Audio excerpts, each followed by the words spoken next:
ಪ್ರೀತಿಯ ಸಿರಿಗನ್ನಡ ಚಾನಲ್ಗೆ ಎಲ್ಲ ನನ್ನ ಪ್ರೀತಿಯ ವೀಕ್ಷಕರಿಗೂ ಸ್ವಾಗತ. ಇವತ್ತಿನ ದಿನ ನಾವು ಸಂಸ್ಕೃತ ಮತ್ತು ಕನ್ನಡದಲ್ಲಿ ಮಹಾ ಮೇಧಾವಿಯಾಗಿರುವ ಓರ್ವ ಹಿರಿಯ ಪಂಡಿತರನ್ನ, ಹಿರಿಯ ವ್ಯಕ್ತಿಯನ್ನ ನಿಮ್ಮೆಲ್ಲರಿಗೂ ನಾವು ಇವತ್ತು ಪರಿಚಯ ಮಾಡಿಕೊಳ್ತೀನಿ. ಅವರೇ ನಮ್ಮೆಲ್ಲರ ಪ್ರೀತಿಯ ಎನ್.ಎಸ್. ರಂಗನಾಥ್ ಶರ್ಮಾ ಅವರು. ಎನ್.ಎಸ್. ರಂಗನಾಥ್ ಶರ್ಮಾ ಅವರೇ, ಸಿರಿಗನ್ನಡ ಚಾನಲ್ಗೆ ಸ್ವಾಗತ, ಸುಸ್ವಾಗತ. ಧನ್ಯವಾದಗಳು. ಕನ್ನಡ ಅಂದ್ರೆ ಫಸ್ಟು ಕ ಅಂದ್ರೆ ಕನ್ನಡ, ನ ಅಂದ್ರೆ ನಗು ನಗುತ್ತಾ, ದ ಅಂದ್ರೆ ದಡ್ಡನಿಗೂ ಕಲಿಸುವಂತ ಹೆಮ್ಮೆಯ ಭಾಷೆ ನಮ್ಮ ಕನ್ನಡ ಭಾಷೆ. ನಮ್ಮ ಕನ್ನಡ ಭಾಷೆಯಲ್ಲಿ ಅನೇಕ ಕವಿಗಳು ಅವರು ಬರೆದಿರುವಂತಹ ಕೃತಿಗಳು,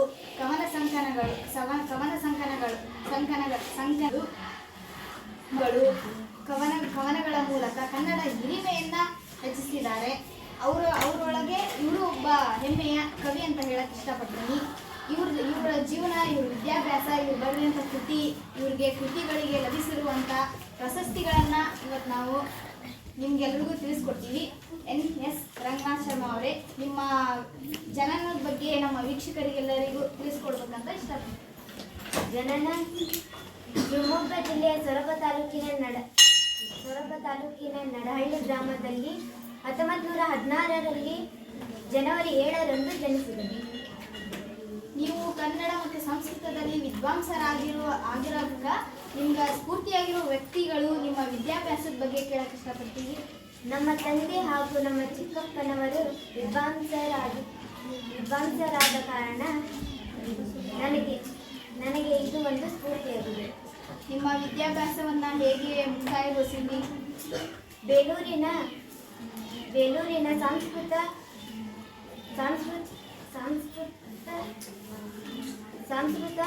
ವ್ಯಾಕರಣ ಅಧ್ಯಾಪಕರಾಗಿ, ಬೆಂಗಳೂರಿನ ಚಾಮರಾಜೇಂದ್ರ ಸಂಸ್ಕೃತ ಮಹಾವಿದ್ಯಾಲಯ ಪ್ರಾಧ್ಯಾಪಕರಾಗಿ ಕೆಲಸ ಮಾಡಿದರು.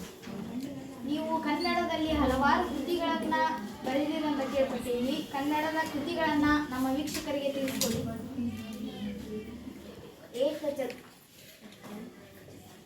ಏಕಂ ಬಾಹುಬಲಿ ವಿಜಯಂ, ದುರ್ಪಾರಮಿತ್ರ ಚರಿತಂ, ಗೊಮ್ಮಟೇಶ್ವರ ಪಂಚಕಂ ಮೊದಲಾದ ಕೃತಿಗಳು. ಸಂಸ್ಕೃತದಲ್ಲಿ ಹಲವಾರು ಕೃತಿಗಳನ್ನ ಬರೆದಿದ್ದೀರಂತ ಕೇಳ್ಪಟ್ಟೀವಿ. ಸಂಸ್ಕೃತದಲ್ಲಿ ಬರೆದಿರುವ ಕೃತಿಗಳನ್ನ ನಮ್ಮ ವೀಕ್ಷಕರಿಗೆ ತಿಳಿಸ್ಕೊಡಿ.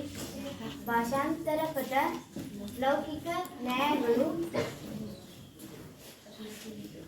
ಪೂರ್ತಿ ವ್ಯಾಪ್ತಿ, ಪರನಿಷತ್ತಿನ ಕಥೆಗಳು, ವಾಲ್ಮೀಕಿ ಮುನಿಯ ಹಾಸ್ಯ ಪ್ರವೃತ್ತಿ. ನೀವು ಸಂಸ್ಕೃತದಿಂದ ಕನ್ನಡಕ್ಕೆ ಕಿಂಚಿತ್ತೂ ವ್ಯತ್ಯಾಸವಿಲ್ಲದಂಗೆ ಅನುವಾದ ಕೃತಿಗಳನ್ನ ಬಹಳಷ್ಟು ಬರೆದಿದ್ದೀರಿ ಅಂತ ಕೇಳ್ಪಟ್ಟೀವಿ. ಅನುವಾದವಾದ ಕೃತಿಗಳನ್ನ ನಮ್ಮ ವೀಕ್ಷಕರಿಗೆ ತಿಳಿಸ್ಕೊಡಿ. ವಾಲ್ಮೀಕಿ ರಾಮಾಯಣ, ಅಮರ ಶೋಕ, ಶ್ರೀಮದ್ ಭಾಗವತ ದಶಮ ಸ್ಕಂದ, ವ್ಯಾಕಪದ್ಯ, ಬ್ರಹ್ಮಕಾಂಡ ಮುಂತಾದವು. ನೀವು ಇಷ್ಟೆಲ್ಲ ಕನ್ನಡ ಮತ್ತು ಸಂಸ್ಕೃತದಲ್ಲಿ ಇಷ್ಟೆಲ್ಲ ಕೃತಿಗಳನ್ನ ರಚಿಸಿದ್ದೀರಿ, ಬರೆದಿರಿ. ನಿಮ್ಗೆ ಹಲವಾರು ಪ್ರಶಸ್ತಿಗಳು ಲಭಿಸಿರ್ತವು. ಆ ಪ್ರಶಸ್ತಿಗಳು ಯಾವ್ಯಾವ ಅಂತ ತಿಳಿಸ್ಕೊಡೋದು. ರಾಷ್ಟ್ರ ಪ್ರಶಸ್ತಿ, ರಾಜ್ಯೋತ್ಸವ ಪ್ರಶಸ್ತಿ, ಚುಂಚನಗಿರಿ ಪ್ರಶಸ್ತಿ, ಚುಂಚಶ್ರೀ ಪ್ರಶಸ್ತಿ ಮುಂತಾದ, ಗೌರವ ಡಾಕ್ಟರೇಟ್ ಪ್ರಶಸ್ತಿ ಮುಂತಾದವು. ಇಷ್ಟೊತ್ತು ನಮ್ಮ ಕಾರ್ಯಕ್ರಮದಲ್ಲಿ ನಮ್ಮ ವೀಕ್ಷಕರಿಗೆ ನೀವು ಬರೆದ ಕೃತಿಗಳು, ನಿಮ್ಮ ಜನನ ವಿದ್ಯಾಭ್ಯಾಸದ ಬಗ್ಗೆ ತಿಳಿಸ್ಕೊಟ್ಟ ನಿಮಗೆ ಧನ್ಯವಾದಗಳು. ನಿಮ್ಮಂತಹ ಕನ್ನಡದ ಕವಿಗಳನ್ನ ನಾವು ನಮ್ಮ ಕನ್ನಡಕ್ಕಾಗಿ ಕೊಟ್ಟ ನಿಮ್ಮೆಲ್ಲ ತಂದೆ ತಾಯಿ ಎಲ್ಲರಿಗೂ ಧನ್ಯವಾದ ಹೇಳಕ್ಕೆ ಇಷ್ಟಪಡ್ತೀನಿ. ಇಷ್ಟೊತ್ತು ವೀಕ್ಷಿಸಿದ ನಮ್ಮ ವೀಕ್ಷಕರಿಗೂ ಧನ್ಯವಾದಗಳು. ಪ್ರಿಯಾಂಕಾ ಸುರೇಶ್ ಹುಚ್ಚಣ್ಣನವರ್. ನಾವು ನಿಂಗಪ್ಪ ಬಸಪ್ಪ ಕಬ್ಬೂರ್ ಪ್ರೌಢಶಾಲೆಯಲ್ಲಿ 9ನೇ ತರಗತಿ ಓದುತ್ತಿದ್ದೇವೆ. ಅಂಜಲಿ ಕೋಳೂರ್. ನಾನು ಎನ್. ರಂಗನಾಥ್ ಶರ್ಮಾ ಅವರ ಬಗ್ಗೆ ಕಿರುಪರಿಚಯನ್ನು ಇದ್ದೇನೆ.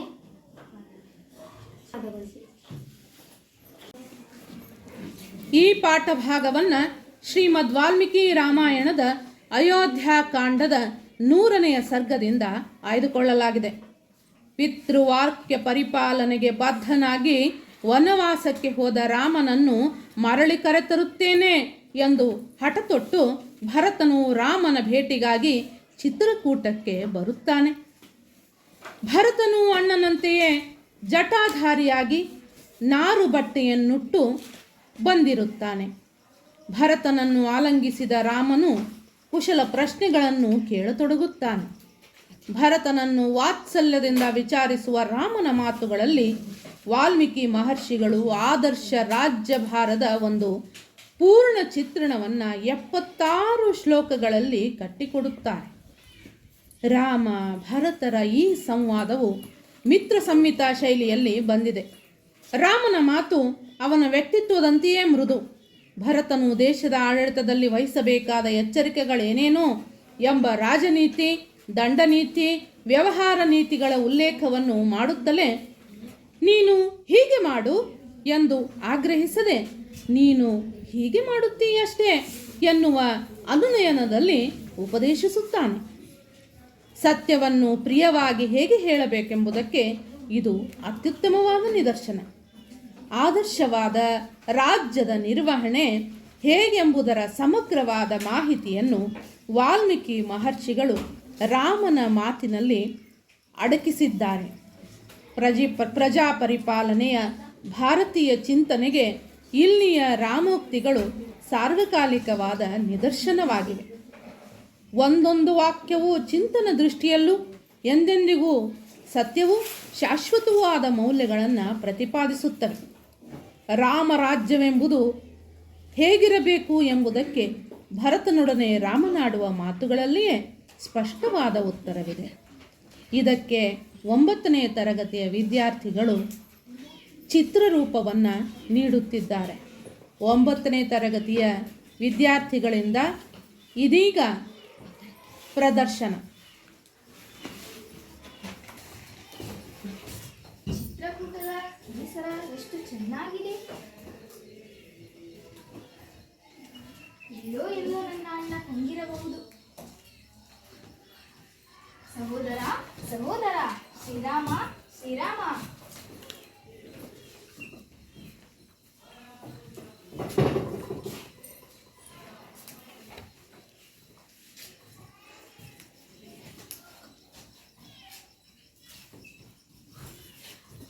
ಹೇಗಿದ್ದೀಯಾ ಸಹೋದರ? ಹೇಗಿದ್ದೀಯಾ ಭರತ? ಹೇಗಿದ್ದೀಯಾ ಭರತ?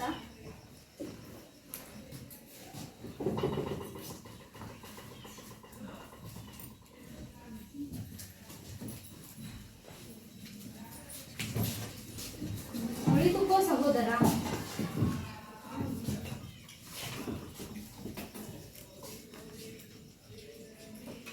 ಚೆನ್ನಾಗಿದ್ದೀಯಾ ತಾನೆ? ತಾಯಂದಿರುಗಳೆಲ್ಲ ಹೇಗಿದ್ದಾರೆ?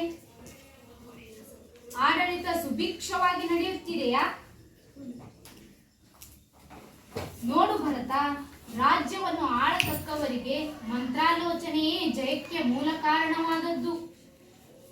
ರಾಜ್ಯಶಾಸ್ತ್ರದಲ್ಲಿ ನಿಪುಣರಾದ ಅಮಾತ್ಯರು ಆ ಮಂತ್ರಾಲೋಚನೆಯನ್ನು ಗೋಪ್ಯವಾಗಿಟ್ಟಿರಬೇಕು. ನೀನು ನಿದ್ರಾವಶನಾಗದೆ ಯುಕ್ತ ಕಾಲದಲ್ಲಿ ಎಚ್ಚರಗೊಳ್ಳುತ್ತಿರುವೆಯಾ? ರಾತ್ರಿಯ ಕಡೆಯ ಜಾವದಲ್ಲೆದ್ದು ರಾಜನೀತಿಯ ಕರ್ತವ್ಯವನ್ನು ಪರ್ಯಾಲೋಚಿಸುತ್ತಿದ್ದೀಯಾ? ನಿನ್ನ ಮಂತ್ರಾಲೋಚನೆ ನೀನೊಬ್ಬನೇ ಮಂತ್ರಾಲೋಚನೆ ಮಾಡಿ ನಿರ್ಣಯಕ್ಕೆ ಬರುವುದಿಲ್ಲ ತಾನೆ? ಅಥವಾ ಅಗತ್ಯಕ್ಕಿಂತ ಹೆಚ್ಚು ಮಂದಿಯನ್ನು ರಥ ಸೇರಿಸಿ ಚರ್ಚಿಸುವುದಿಲ್ಲವಷ್ಟೇ?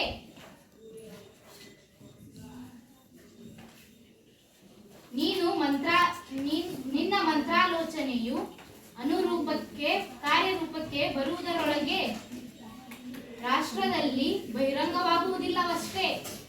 ಅಲ್ಪ ಪ್ರಯತ್ನದಲ್ಲಿ ಬಹುಫಲವನ್ನು ಕೊಡತಕ್ಕ ಕಾರ್ಯವನ್ನು ಕೂಡಲೇ ಆಚರಣೆಗೆ ತರುತ್ತಿರುವೆಯಷ್ಟೇ. ಅದನ್ನು ಆಚರಣೆಗೆ ತರಲು ತಡ ಮಾಡುವುದಿಲ್ಲ ತಾನೆ? ನೀನು ಆಚರಣೆಗೆ ತರಬೇಕೆಂದಿರುವ ಮಂತ್ರಾಲೋಚನೆಯು ಸಾಮಂತ ರಾಜರಿಗೆ ತಿಳಿದಿರುವುದಿಲ್ಲ ತಾನೆ? ಆಚರಿಸುವ ಮೊದಲೇ ಪೂರ್ಣವಾಗಿ ನಡೆದು ಹೋಗಿರಬೇಕು. ಇಲ್ಲವಾದರೆ ಅರ್ಧದಷ್ಟಾದರೂ ಆಚರಣೆಗೆ ಬಂದಿರಬೇಕು. ನೀನಾಗಲಿ ನಿನ್ನ ಮಂತ್ರಿಗಳಾಗಲಿ ನಡೆಸಿದ ಮಂತ್ರಾಲೋಚನೆಯು ಊಹೆಯಿಂದಲೂ ಅಥವಾ ಯುಕ್ತಿಯಿಂದಲೂ ಜನರಿಗೆ ಬಹಿರಂಗವಾಗದಂತೆ ಎಚ್ಚರಿಕೆಯಲ್ಲಿರುವೆಯಾ?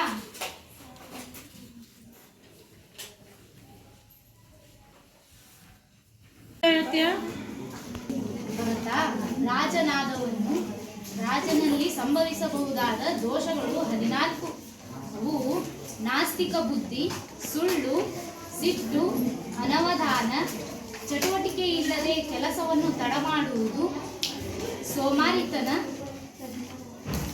ಪ್ರಾಜ್ಞರಾದ ಸಜ್ಜನರೊಡನೆ ಸೇರದಿರುವುದು,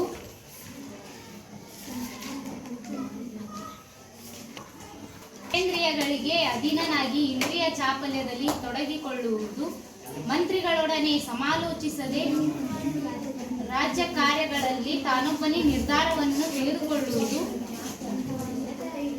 ಅನುಭವವಿಲ್ಲದ ಅವಿವೇಕಿಗಳೊಡನೆ ಸಮಾಲೋಚಿಸುವುದು, ನಿಶ್ಚಯಿಸಿದ ಕಾರ್ಯಗಳನ್ನು ಆರಂಭಿಸದೇ ಇರುವುದು,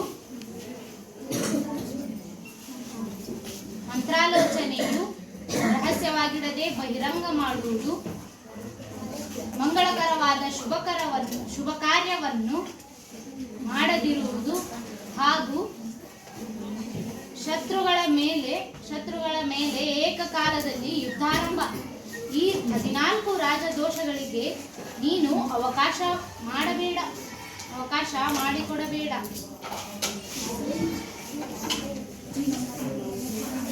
ಯಾವುದೇ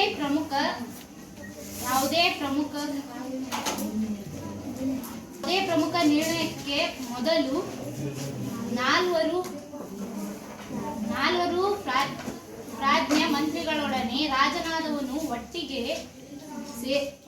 ಸಮಾಲೋಚಿಸಬೇಕು. ಅನಂತರ ಒಬ್ಬೊಬ್ಬರನ್ನಾಗಿ ಕರೆಸಿ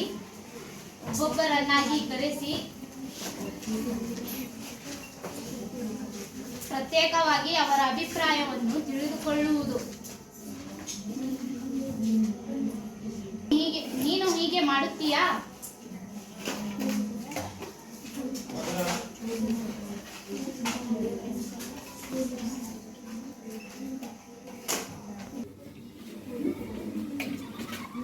ಪೂರ್ವಿಕರ ವ್ಯಕ್ತಿತ್ವದ ಅತ್ಯುತ್ತಮ ಅಂಶಗಳನ್ನು ಅಳವಡಿಸಿಕೊಳ್ಳಬೇಕು. ಅಂತ ದಂಡಾಧಿಕಾರಿಯಾದ ಧರ್ಮದಿಂದ ಪ್ರಜೆಗಳನ್ನು ಪಾಲಿಸಬೇಕು. ಅಂತ ಬಲಿಷ್ಠ ಮತ್ತು ಸಾಧಕರಿಗಷ್ಟೇ ಸಮಸ್ತ ರಾಷ್ಟ್ರಗಳನ್ನು ವಶವಾಗುತ್ತವೆ. ನಮಸ್ತೆ ಸ್ನೇಹಿತರೆ, ನನ್ನ ಹೆಸರು ನಂದಿತಾ ಶಿವಾನಂದ್ ಸುನ್ಗ. ನಾನು SNBK ಶಾಲೆಯಲ್ಲಿ ದೇವಿ ಹೊಸೂರಲ್ಲಿ 9ನೇ ತರಗತಿ ಓದುತ್ತಿದ್ದೇನೆ. ನನಗೆ ಬಂದಿರುವ ವಿಷಯ ಲೋಪಸಂಧಿ. ಸ್ನೇಹಿತರೆ, ನಿಮಗೆಲ್ಲ ಗೊತ್ತಿರ್ಬೋದು, ಕನ್ನಡ ಸಂಧಿಗಳಲ್ಲಿ 2 ವಿಧ, ಒಂದು ಸ್ವರ ಸಂಧಿ ಮತ್ತು ವ್ಯಂಜನ ಸಂಧಿ. ಕನ್ನಡ ಸಂಧಿಯಲ್ಲಿ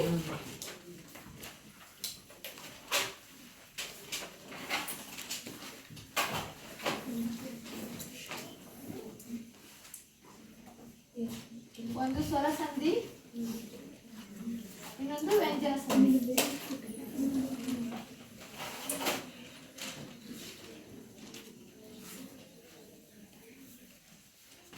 ನನಗೆ ಬಂದಿರೋ ವಿಷಯ ಲೋಪಸಂಧಿ. ಸ್ವರ ಸಂಧಿಯಲ್ಲಿ 2 ವಿಧ,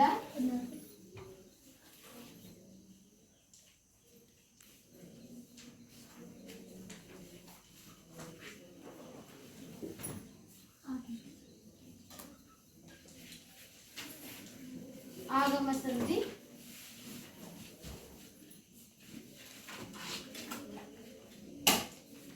ಆದೇಶ ಸಂಧಿ. ನನಗೆ ಬಂದಿರೋದು ಲೋಪಸಂಧಿ.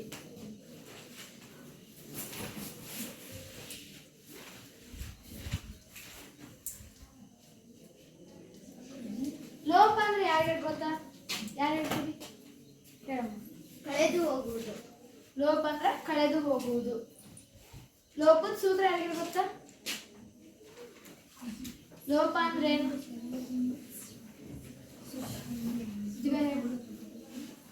ಸ್ವರದ ಮುಂದೆ ಸ್ವರವು ಬಂದು ಸಂಧಿಯಾಗುವಾಗ ಪೂರ್ವ ಪದದಲ್ಲಿರುವ ಸ್ವರವು ಅರ್ಥವು ಕೆಡದಿದ್ದ ಪಕ್ಷದಲ್ಲಿ ಮಾತ್ರ ಲೋಪವಾಗುವುದು. ಇದಕ್ಕೆ ಲೋಪ ಸಂಧಿ ಎನ್ನುವರು. ಸ್ವರದ ಮುಂದೆ ಸ್ವರವು ಬಂದು ಸಂಧಿಯಾಗುವಾಗ ಪೂರ್ವ ಪದದಲ್ಲಿರುವ ಸ್ವರವು ಅರ್ಥವು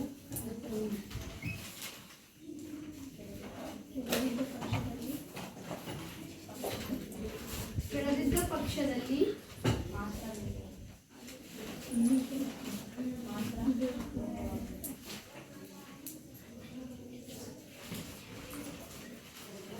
ಲೋಪವಾಗುವುದು.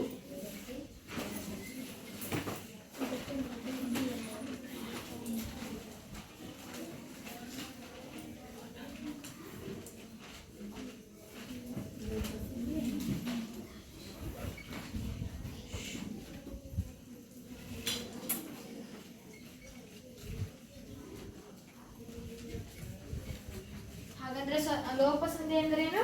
ಸ್ವರದ ಮುಂದೆ ಸ್ವರವು ಬಂದು ಸಂಧಿಯಾಗುವಾಗ ಪೂರ್ವ ಪದದಲ್ಲಿರುವ ಸ್ವರವು ಅರ್ಥವು ಕೆಡದಿದ್ದ ಪಕ್ಷದಲ್ಲಿ ಮಾತ್ರ ಲೋಪವಾಗುವುದು. ಇದಕ್ಕೆ ಅನ್ನೋರು ಲೋಪ ಸಂಧಿ ಎನ್ನುವರು. ಲೋಪ ಸಂಧಿಗೆ ಉದಾಹರಣೆಗಳು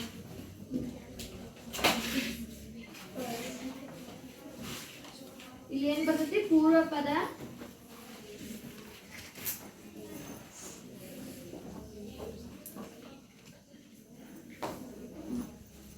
ಪ್ಲಸ್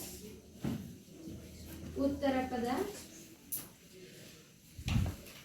ಏನಕತಿ? ಸಂಧಿ ಪದ. ಇಲ್ಲಿ ಸ್ವರದ ಮುಂದೆ ಸ್ವರವು ಬಂದು ಅಂತ ಯಾಕೆ ತಗೊಂಡಾರಂದ್ರ ಲೋಪ ಸಂಧಿ ಸ್ವರದ ಸಂಧಿ ಒಳಗೆ ಬರೋದ ಲೋಪ ಸಂಧಿ ಅಂತ ಸ್ವರವು ತಗೊಂಡಾರ. ಉದಾಹರಣೆ ಯಾರ್ಯಾರು ಗೊತ್ತಾ? ಲೋಪ ಸಂಧಿ ಉದಾಹರಣೆ ಯಾರ್ಯಾರು ಗೊತ್ತಾ? ಇವನು ಪ್ಲಸ್ ಒಬ್ಬ ಇವನೊಬ್ಬ. ಇವನು ಪ್ಲಸ್ ಒಬ್ಬ ಇವನೊಬ್ಬ.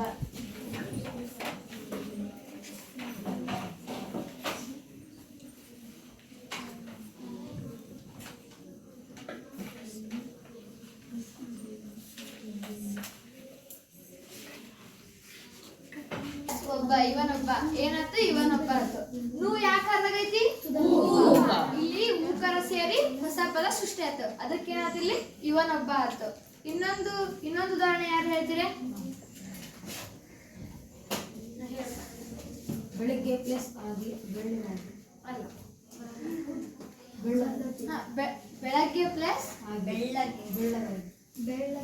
ಬೆಳಗ್ಗೆ ಅಲ್ಲ, ಬೆಳ್ಳಗೆ ಬೆಳ್ಳಗೆ ಪ್ಲಸ್ ಆಗಿ ಬೆಳ್ಳಗಾಗಿ.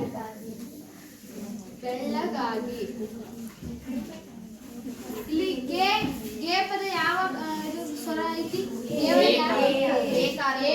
ಏಕಾರ ಸೇರಲ್ಲಿ ಏನಾಯ್ತು? ಹೊಸ ಪದ. ಅದಕ್ಕೆ ಏನಾಯ್ತಲ್ಲಿ? ಬೆಳ್ಳಗಾಗಿ ಆಯ್ತು. ಅಲ್ಲಿ ಇನ್ನೊಂದು ಹೇಳ ಉದಾಹರಣೆ, ಅಲ್ಲಿ ಪ್ಲಸ್ ಇದ್ದೇನು, ಅಲ್ಲಿದ್ದೇನು ಬರ್ತದೆ? ಅಲ್ಲಿ ಪ್ಲಸ್ ಇದ್ದೇನೆ.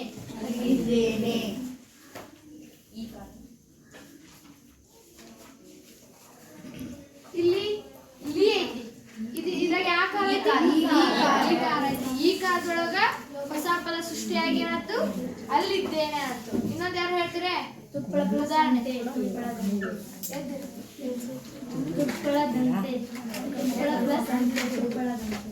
ತುಪ್ಪಳ ಪ್ಲಸ್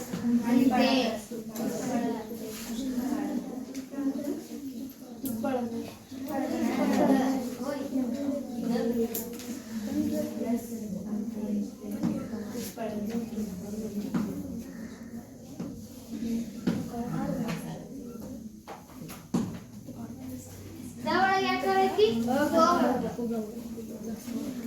ಯಾಕಾರ ಐತಿ? ಇಲ್ಲಿ ಅಕಾರ ಐತಿ. ಅಕಾರ ಸೇರಿ ಹೊಸ ಪದ ಸೃಷ್ಟಿಯಾಗಿ ಏನಾಯ್ತು? ತುಪ್ಪಳದಂತೆ ಆಯ್ತು.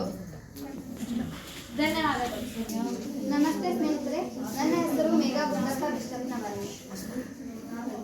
ನನಗೆ ಬಂದಿರುವಂಥ ಸಂಧಿ ಆಗಮ ಸಂಧಿ.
ದೇಶ ಸಂಧಿ ಅಂದ್ರೆ ಏನು? ಯಾರು ಹೇಳ್ತೀವಿ? ಆಗಮ ಸಂಧಿ ಅಂದ್ರೆ ಏನು? ಸ್ವರದ ಮುಂದೆ ಸ್ವರವು ಬಂದು ಸಂಧಿಯಾದ ಪೂರ್ವ ಪದದ ಕೊನೆಯ ಸ್ವರ ಹಾಗೂ ಉತ್ತರ ಪದದ ಮೊದಲ ಸ್ವರಗಳ ಮಧ್ಯದಲ್ಲಿ ಏಕಾರವನ್ನು ಅಥವಾ ಓಕಾರವನ್ನು ಹೊಸದಾಗಿ ಸೇರಿಸಿ ಹೇಳಿದರೆ ಅದು ಆಗಮ ಸಂಧಿ. ಈಗ ಅವನ್ ಹೇಳಿದ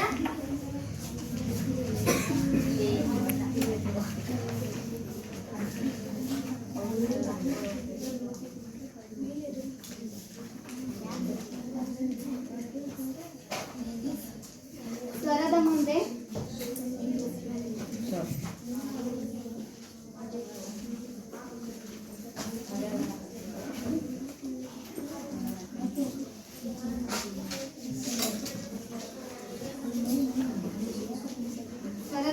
ಸ್ವರವು ಬಂದು ಸಂಧಿಯಾದಾಗ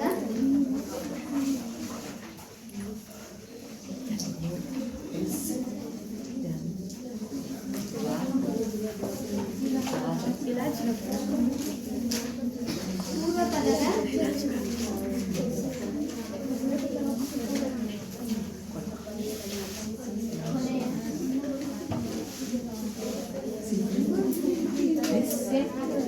ಕೊನೆಯ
ಆಗಮ ಸಂಧಿ ಎಂದರೆ ಸ್ವರದ ಮುಂದೆ ಸ್ವರವು ಬಂದು ಸಂಧಿಯಾದಾಗ ಪೂರ್ವ ಪದದ ಕೊನೆಯ ಸ್ವರ ಹಾಗೂ ಉತ್ತರ ಪದದ ಮೊದಲ ಸ್ವರಗಳ ಮಧ್ಯದಲ್ಲಿ ಯಕಾರವನ್ನು ಅಥವಾ ಓಕಾರವನ್ನು ಹೊಸದಾಗಿ ಸೇರಿಸಿ ಹೇಳಿದ್ದು ಆಗಮ ಸಂಧಿ ಆಗಿದೆ. ಇದಕ್ಕೆ ಉದಾಹರಣೆ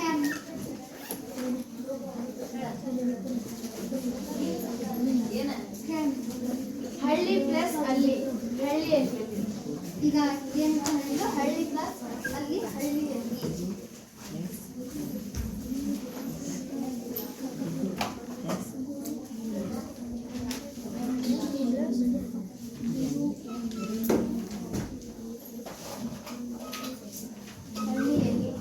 ಇನ್ನೊಂದು ಉದಾಹರಣೆ ಗುರು ಪ್ಲಸ್ ಅನ್ನು ಗುರುವನ್ನು.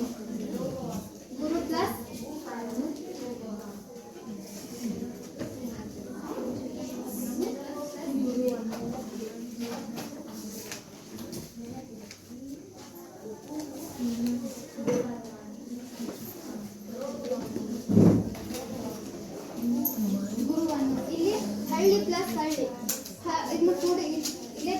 ಬರ್ದಾಗ ಇಲ್ಲೇ ಕೂಡೋದಿದ್ರೆ ಹಳ್ಳಿಯಲ್ಲಿ ಅಂತ ಹಾಕಿ. ಇಲ್ಲಿ ಇನ್ನು ಹಳ್ಳಿ ಪ್ಲಸ್ ಅಲ್ಲಿ ಹಳ್ಳಿಯಲ್ಲಿ ಅಂದ್ರೆ ಇಲ್ಲಿ ಅಕಾರ ಬರುತ್ತೆ. ಇಲ್ಲಿ ಹೊಸದಾಗಿ ಯಾವ ಪದ ಸೃಷ್ಟಿ ಆಗೈತಿ? ಇಲ್ಲಿ ಯಕಾರ ಸೃಷ್ಟಿ ಆಗೈತಿ. ಇಲ್ಲೇ ಬಿಡಿಸ್ಬರ್ದಾಗ ಇಲ್ಲಿ ಅಕಾರ ಬಂತು, ಕೂಡಿಸ್ಬರ್ದಾಗ ಇಲ್ಲಿ ಹಳ್ಳಿಯಲ್ಲಿ ಅಂದ್ರೆ ಯಕಾರ ಬಂತು. ಗುರು ಪ್ಲಸ್ ಅನ್ನು ಗುರುವನ್ನು ಇಲ್ಲಿ ಗುರು ಇದನ್ನ ಬಿಡಿಸ್ಬರ್ದಾಗ ಇಲ್ಲಿ ಅಕಾರ ಬಂತು, ಇಲ್ಲಿ ಕೂಡಿಸ್ಬರ್ದಾಗ ಇಲ್ಲಿ ಏನಂತು ಇದು ಅಕಾರ ಬಂತು.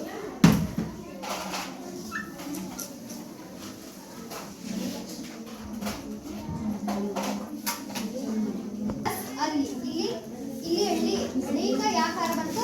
ಈ ಕಾರ ಬಂತು. ಹಳ್ಳಿ ಪ್ಲಸ್ ಅಲ್ಲಿ ಇಲ್ಲಿ ಯಾಕಾರ ಬಂತು, ಇಲ್ಲಿ ಲೀಕಾರ ಬಂತು. ಇವೆರಡು ಕೂಡಿಸ್ಬರ್ದಾಗ ಇಲ್ಲಿ ಹೊಸದಾಗಿ ಯಕಾರ ಸೃಷ್ಟಿ ಆಯ್ತು.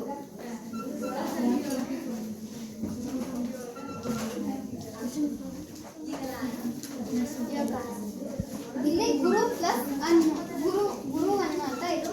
ಇಲ್ಲಿ ಯಾವ ಕಾರ ಸೃಷ್ಟಿ ಆಯ್ತು ಅಂದ್ರೆ ಇಲ್ಲಿ ಹೂಕಾರ ಇಲ್ಲಿ ಸೃಷ್ಟಿ ಆಯ್ತು, ಇಲ್ಲಿ ವಕಾರ ಸೃಷ್ಟಿ ಆಯ್ತು.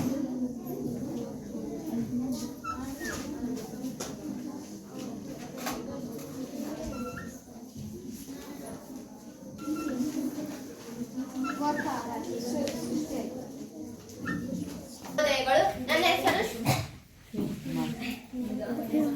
ಎಲ್ಲರಿಗೂ ಬೆಳಗಿನ ಶುಭೋದಯಗಳು. ನನ್ನ ಹೆಸರು ಶ್ವೇತಾ ಕರೇಮಣ್ಣವರ್. ನಾನು SNBK ಹೈಸ್ಕೂಲ್ ಅಲ್ಲಿ 9ನೇ ತರಗತಿ ಓದುತ್ತಿದ್ದೇನೆ. ಈಗ ಸಂಧಿಯ ಬಗ್ಗೆ ಚರ್ಚಿಸೋಣ. ಕನ್ನಡ ಸಂಧಿ ಕನ್ನಡ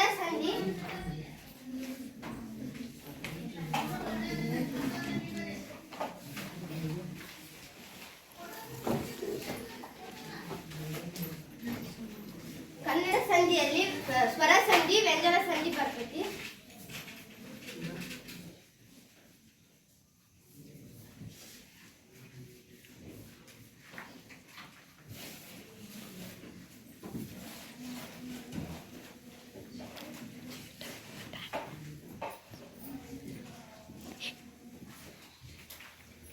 ಮತ್ತೆ ಇದ್ರೊಳಗ ಸ್ವರ ಸಂಧಿ ಒಳಗ ಲೋಪ ಸಂಧಿ, ಆಗಮ ಸಂಧಿ.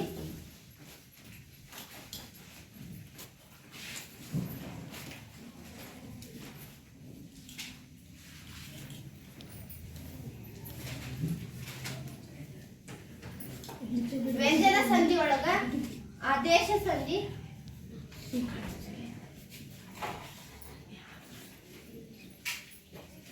ನನ್ಗೆ ಇವತ್ತು ಬಂದಿರೋದು ಆದೇಶ ಸಂಧಿ. ಆದೇಶ ಸಂಧಿ ಅಂತಂದ್ರೆ ಯಾರಿಗ್ ಗೊತ್ತು? ಯಾರು ಹೇಳ್ತೀರಾ ಆದೇಶ ಸಂಧಿ ಅಂತಂದ್ರೆ? ಯಾರಿಗೂ ಗೊತ್ತಿಲ್ಲ?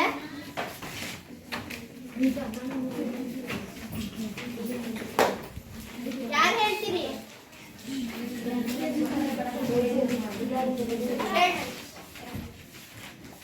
ಆದೇಶ ಸಂಧಿ ಉತ್ತರ ಪದದ ಆದಿಯಲ್ಲಿರುವ ಕ ತ ಪ ವ್ಯಂಜನಗಳಿಗೆ ಕ್ರಮವಾಗಿ ಗ ದ ಬ ವ್ಯಂಜನಗಳು ಆದೇಶವಾಗುವು. ಇದನ್ನು ಆದೇಶ ಸಂಧಿ ಎನ್ನುವರು. ಕೆಲವೊಮ್ಮೆ ಉತ್ತರ ಪದದ ಆದಿಯ ಪ ಬ ಮ ವ್ಯಂಜನಗಳಿಗೆ ಓಕಾರವು ಆದೇಶವಾಗುವುದು. ಆದೇಶ ಸಂಧಿ ಅಂದ್ರೆ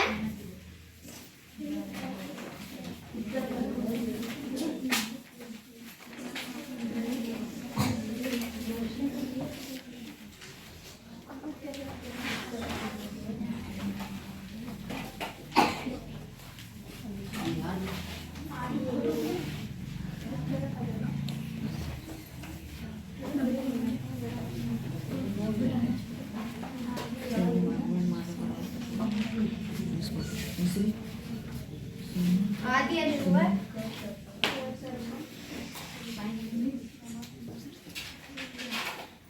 ಕರ್ತಬ್ಬ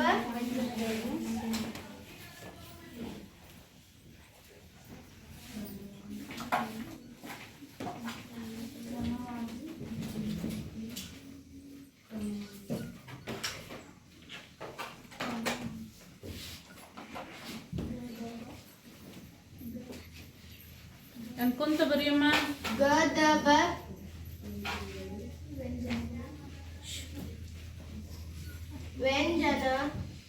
ವ್ಯಂಜನವು ಆದೇಶವಾಗಿ ಆದೇಶವಾಗಿ ಆದೇಶವಾ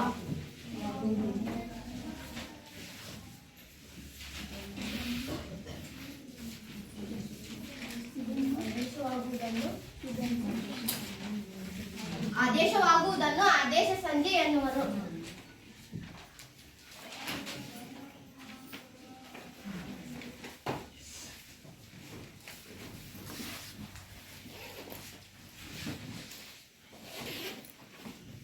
ಆದೇಶ ಸಂಧಿ ಎನ್ನುವರು.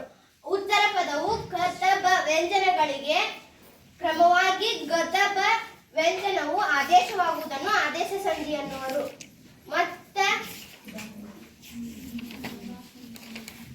ಕೆಲವೊಮ್ಮೆ ಉತ್ತರ ಪದವು ಆದಿಯಾದರೆ ಪದಬ ವ್ಯಂಜನೆಗೆ ವ ಆಕಾರ ಬರ್ತದೆ.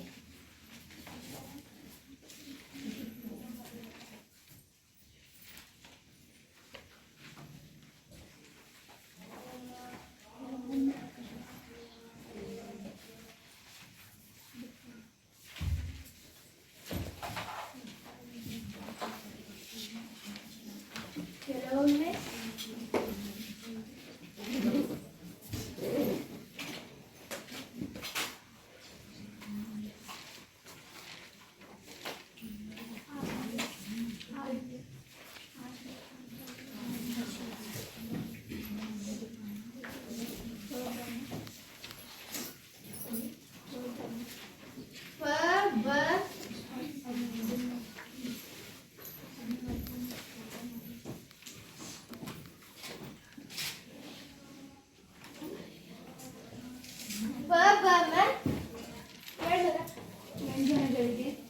ವ್ಯಂಜನಗಳಿಗೆ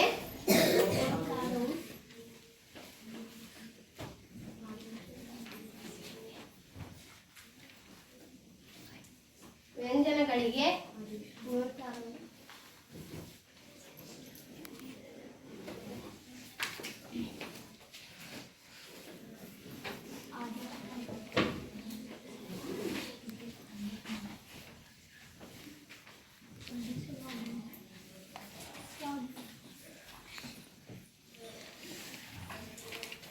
ಈಗ ಉತ್ತರ ಪದವು ಆದಿಯಲ್ಲಿರುವ ಕತಬ ವ್ಯಂಜನಗಳಿಗೆ ಕ್ರಮವಾಗಿ ಗದಬ ವ್ಯಂಜನವು ಆದೇಶವಾಗುವುದನ್ನು ಆದೇಶ ಸಂಧಿ ಎನ್ನುವರು.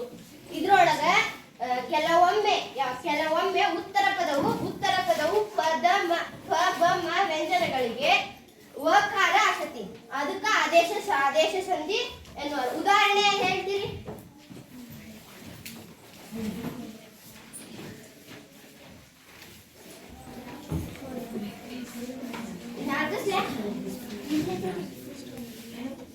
ಸರಿ ಬರಲ್ಲ, ಅದನ್ನ ಆಫ್ ಮಾಡಿ.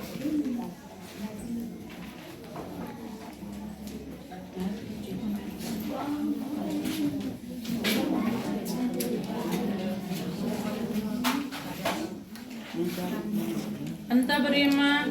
ಪೂರ್ವ ಪದ ಪ್ಲಸ್ ಉತ್ತರ ಪದ ಸ್ವರ ಪದ. ಸಂಧಿ ಪದ. ಸಂಧಿ ಪದ. ಸಂಧಿ ಪದ ಪೂರ್ವ ಪದ ಪ್ಲಸ್ ಸ್ವರ ತೆಗಿ, ಅದನ್ನ ಸ್ವರ ತೆಗಿಯಮ್ಮ. ಸಂಧಿ ಪದ.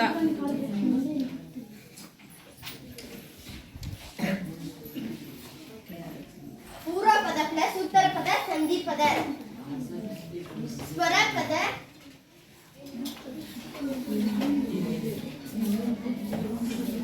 ಸ್ವರ ಪದ ಪ್ಲಸ್ ಸ್ವರ ಪದ ಕ ತ ಕ. ಸ್ವರ ಪದ ಗದಬ ಇದು ಮೈನಸ್ ಗದಬ.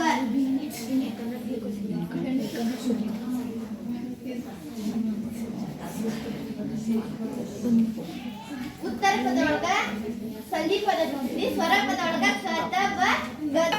ಪೂರ್ವ ಪದದೊಳಗ ಸ್ವರ ಸಂಧಿಸ್ಕೊಂಡು ಉತ್ತರ ಪದದೊಳಗ ಕ ತ ಬ ವ್ಯಂಜನಗಳು ಕ ವ್ಯಂಜನ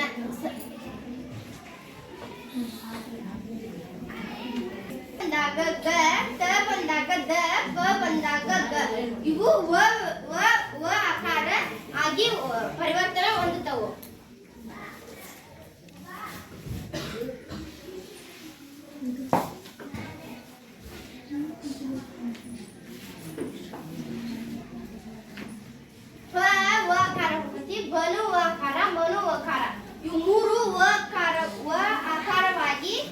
ವ್ಯಂಜನ ಒಳಪಡ್ತಾವು. ಉದಾಹರಣೆ ಯಾರು ಹೇಳ್ತೀರಿ? ಹೇಳ್ಬೋದಾ? ಕಣ್ ಪ್ಲಸ್ ಬನಿ ಕಂ ಬನಿ.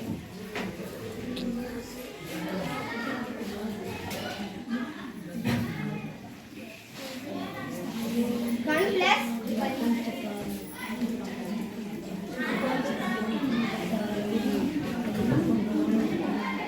ಇನ್ನೊಂದು ಯಾರು ಹೇಳ್ತೀರಿ? ಗಾಳಲ್ಲಿ ಸುದಿಗಾಳಲ್ಲಿ.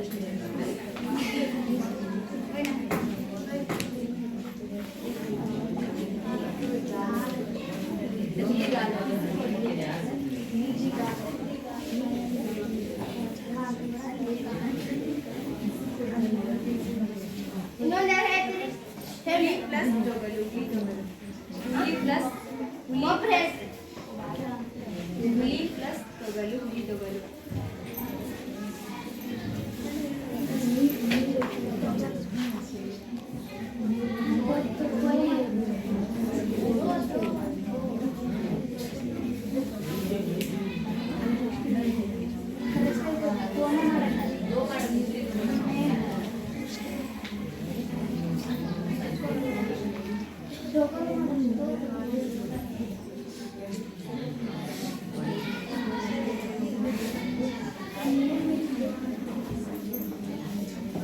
ಮತ್ತೆ ಯಾರು ಹೇಳ್ತೀರಿ? ನೀರ್ ಪ್ಲಸ್ ಬನ್ನಿ. ನೀರು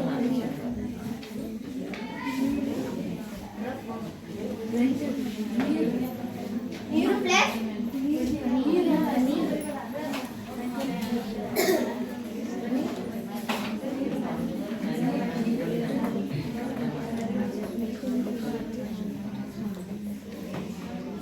ಉದಾಹರಣೆ ಕಣ್ ಪ್ಲಸ್ ಬನಿ ಕಂಬನಿ, ತುದಿ ಪ್ಲಸ್ ಕಾಲಲ್ಲಿ ತುದಿ ಕಾಲಲ್ಲಿ, ಹುಲಿ ಪ್ಲಸ್ ತೊಗಲು ಹುಲಿ ತೊಗಲು, ನೀರು ಪ್ಲಸ್ ಬನಿ ನೀರ್ ಬನಿ.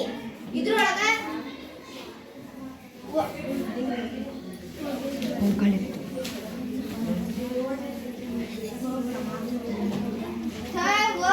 ಕಾರ ಒಂದು ದೋನು ಕಾರ. ಇದ್ರ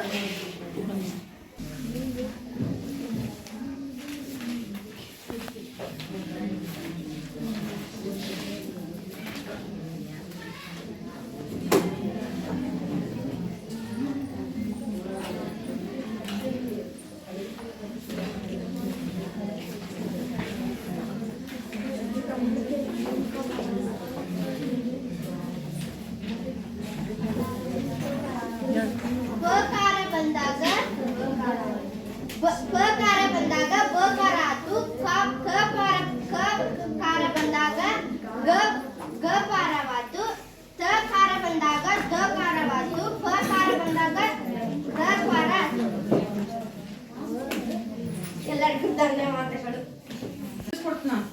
ನನ್ನ ನಂಬರ್ ಐತಿಲ್ಲ. ಎಲ್ಲರಿಗೂ ಬೆಳಗಿನ ಶುಭೋದಯಗಳು. ನನ್ನ ಹೆಸರು ಶಿವಾನಿ ಮಂಜುನಾಥ್ ಚಿಲ್ಕೆ. ನಾನು SNBK ಸ್ಕೂಲ್ನಲ್ಲಿ 9ನೇ ತರಗತಿಯಲ್ಲಿ ಓದುತ್ತಿದ್ದೇನೆ. ಈಗ ನಾನು ಕನ್ನಡ ಸಂಧಿಗಳ ಬಗ್ಗೆ ಹೇಳಾಕ್ತೀನಿ. ಕನ್ನಡ ಸಂಧಿಗಳ ಒಳಗ 2 ವಿಧ. ಒಂದನೇದ್ದು ಸ್ವರ ಸಂಧಿ ಮತ್ತು ವ್ಯಂಜನ ಸಂಧಿ. ಸ್ವರ ಸಂಧಿ ಒಳಗ 2 ವಿಧ ಬರ್ತಾವು, ಲೋಪ ಸಂಧಿ ಮತ್ತು ಆಗಮನ ಸಂಧಿ. ಮತ್ತು ವ್ಯಂಜನ ಸಂಧಿ ಒಳಗ 1 ಸಂಧಿ ಬರ್ತದೆ, ಆದೇಶ ಸಂಧಿ. ಈಗ ನಾನು ಕನ್ನಡದ ಮೊದಲ ಸಂಧಿ ಆದಂತಹ ಲೋಪ ಸಂಧಿನ ಹೇಳಾಕ್ತೀನಿ.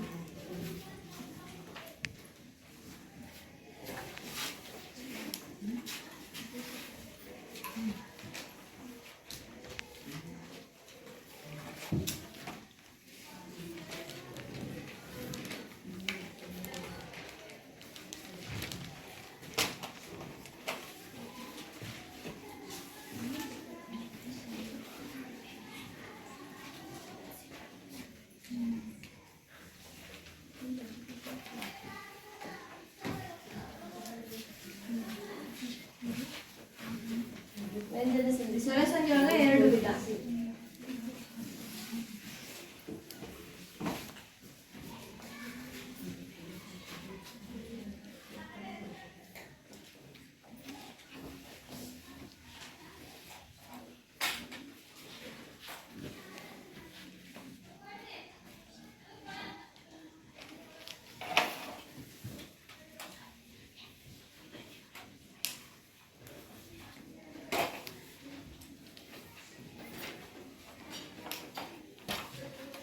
ವ್ಯಂಜನ ಸಂಧಿ ಒಳಗ ಆದೇಶ ಸಂಧಿ. ಈಗ ನಾನು ಕನ್ನಡ ಸಂಧಿ ಒಳಗ ಸ್ವರ ಸಂಧಿಯಲ್ಲಿರ್ತಕ್ಕಂತಹ ಮೊದಲನೇ ಸಂಧಿ ಆದಂತ ಲೋಪ ಸಂಧಿ ಬಗ್ಗೆ ನಿಮ್ಗೆ ಹೇಳ್ತೀನಿ. ಲೋಪ ಸಂಧಿ, ಲೋಪ ಅಂದ್ರೆ ಯಾರಿಗೆಲ್ಲ ಗೊತ್ತು? ಲೋಪ ಹೇಳ್ಬೇಕು. ಕಳೆದು ಹೋಗುವುದು ಮತ್ತು ಕಾಣೆಯಾಗುವುದು. ಲೋಪ ಅಂದ್ರೆ ಕಳೆದು ಹೋಗುವುದು ಅಥವಾ ಕಾಣೆಯಾಗುವುದು.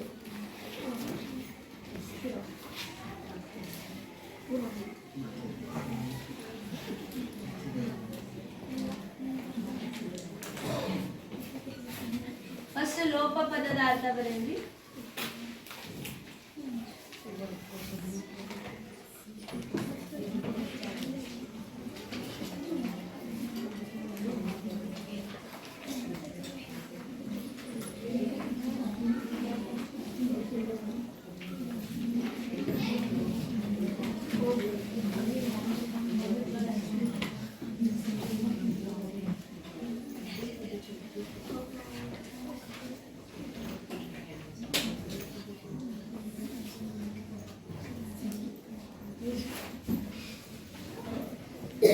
ಲೋಪ ಪದದ ಅರ್ಥ ಕಳೆದು ಹೋಗುವುದು ಅಥವಾ ಕಾಣೆಯಾಗುವುದು.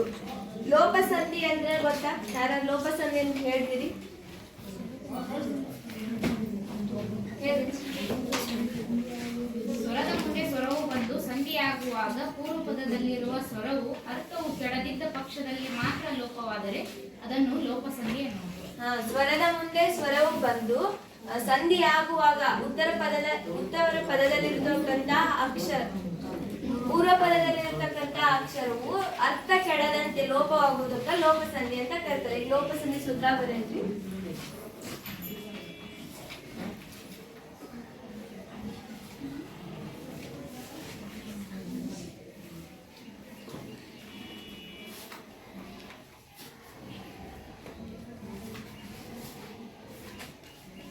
ಲೋಪ ಸಂಧಿ ಎಂದರೆ ಸ್ವರದ ಮುಂದೆ ಸ್ವರವು ಬಂದು ಸಂಧಿಯಾಗುವಾಗ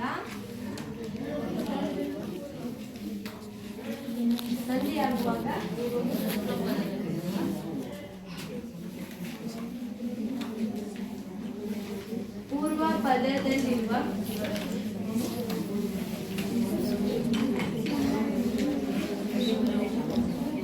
ಸ್ವರವು ಅರ್ಥವು ಎಡದಿಂದ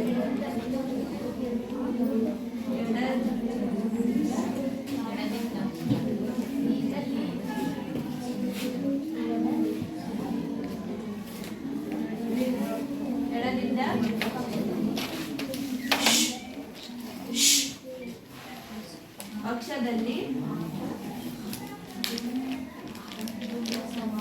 ಮಾತ್ರ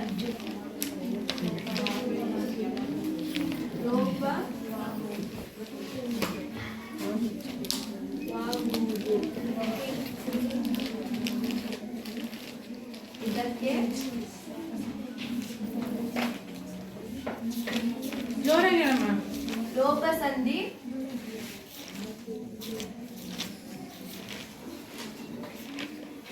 ಎನ್ನುವರು. ಲೋಪ ಸಂಧಿ ಎಂದರೆ ಸ್ವರದ ಮುಂದೆ ಸ್ವರವು ಬಂದು ಸಂಧಿಯಾಗುವ ಪೂರ್ವ ಪದದಲ್ಲಿರುವ ಸ್ವರವು ಅರ್ಥ ಕೆಡದೆ ಪಕ್ಷದಲ್ಲಿ ಮಾತ್ರ ಲೋಪವಾಗುವುದಕ್ಕೆ ಲೋಪ ಸಂಧಿ ಎನ್ನುವರು. ಅಂದ್ರೆ ಸ್ವರದ ಮುಂದೆ ಸ್ವರವು ಬಂದು ಉತ್ತರ ಪದದಲ್ಲಿ ಅಂದ್ರೆ ಶುದ್ಧ ಬರ್ತೈತೆ.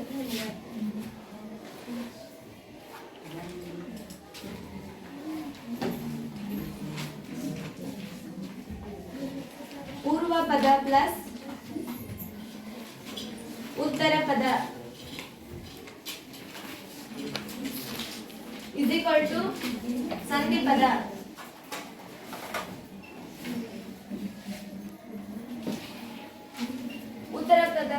ಪೂರ್ವ ಪದ ಪ್ಲಸ್ ಉತ್ತರ ಪದ ಅಂದ್ರೆ ಪೂರ್ವ ಪದದಲ್ಲಿರ್ತಕ್ಕಂತಹ ಅಕ್ಷರ ಅರ್ಥ ಕೆಡದಂತೆ ಲೋಪ ಆಗುವುದಕ್ಕ ಲೋಪ ಸಂಧಿ ಅಂತ ಕರೀತಾರೆ.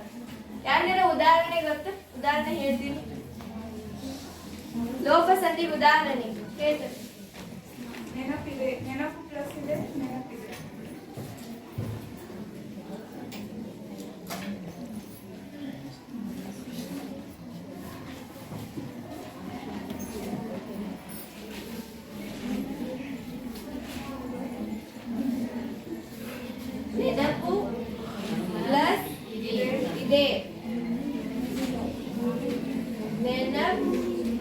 ಇದೆ. ನೋಡ್ರಿ ಇಲ್ಲಿ ನೆನಪು ಪ್ಲಸ್ ಇದೆ, ನೆನಪಿದೆ. ಇಲ್ಲೇ ಪೂ, ಇಲ್ಲಿ ಪೂ ಐತಲ್ಲ, ಇಲ್ಲೇ ಹೂಕಾರ ಬರ್ತೈತಿ. ಇದೇನಾಗತ್ತೆ ಅಂದ್ರ ಲೋಪವಾಗತಿ. ಲೋಪವಾಗಿ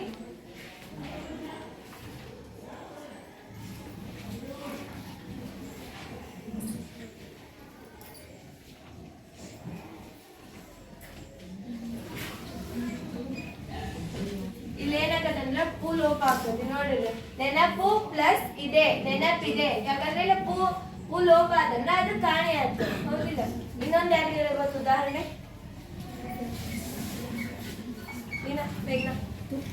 ತುಪ್ಪಳದ ಪ್ಲಸ್ ಅಂತೆ ತುಪ್ಪಳದಂತೆ.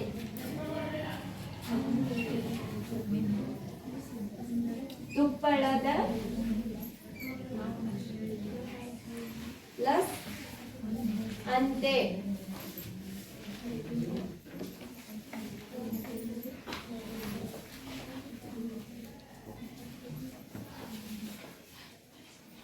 ತುಪ್ಪಳ ಪ್ಲಸ್ ಅಂತೆ, ತುಪ್ಪಳದಂತೆ.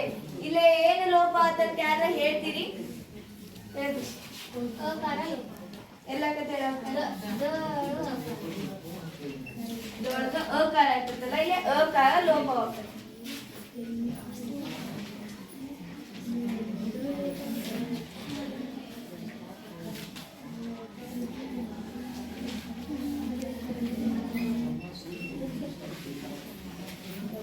ಮತ್ತೆ ಯಾರು ಹೇಳ್ತೀರಿ ಉದಾಹರಣೆ?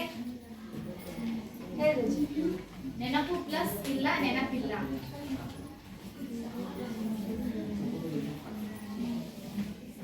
ನೆನಪು ಪ್ಲಸ್ ಇಲ್ಲ.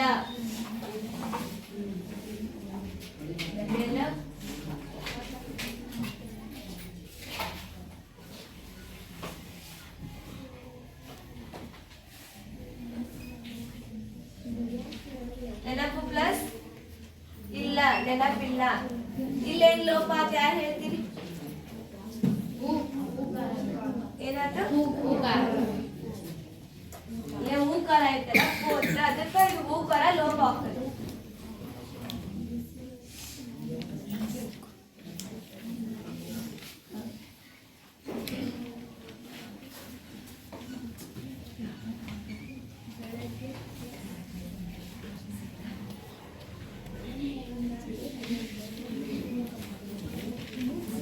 ಮತ್ತೆ ಹೇಳ್ಸಂಗಿ. ಮಿಗಿಲು ಪ್ಲಸ್ ಆಗಿ.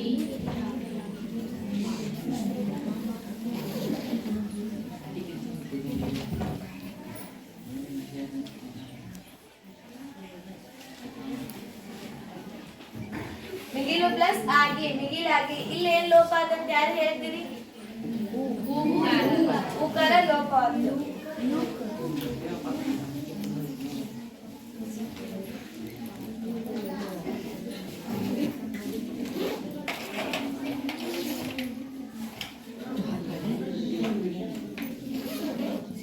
ಗೊತ್ತಾದಲ್ಲ ಎಲ್ಲರಿಗೂ ಲೋಪ ಸಂಧಿ ಅಂದ್ರೇನು, ಅದ್ರ ಉದಾಹರಣೆ, ಅದನ್ನ ಹೆಂಗ್ ಯಾವ ತರ ಲೋಪವಾಗತ್ತೆ ಅನ್ನೋದು ಗೊತ್ತಾಯ್ತಲ್ಲ. ಧನ್ಯವಾದ.